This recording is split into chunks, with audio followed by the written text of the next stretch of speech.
嘉义的空军基地今仔日举办 F-16V 战机的接装典礼，现场嘛展示 F-16V 的飞行性能。总统蔡英文亲身到现场，蔡总统表示，这摆的军备提升是台美之间友谊稳定，甲咱航太科技提升的证明。恭请总统向斗志昂扬的空军健儿挥手致意。12台 F-16V 战机以空中分地式的方式4台一组飞过典礼现场。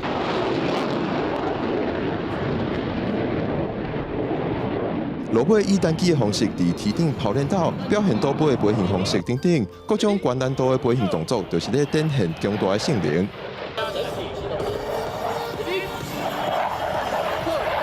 不管是滑行或是落地方面的话，就是会更稳定。那在远距离的对空作战部分，因为雷达也有改了，所以说我们可以更远的看到敌人。逆中图层方面的部分的话，也会让敌人更难锁定我们，那也会争取我们的战术纵深。总统蔡英文嘛到现场教阅 F-16V 地面部队甲机上装备，嘛颁布犒赏金感谢国军。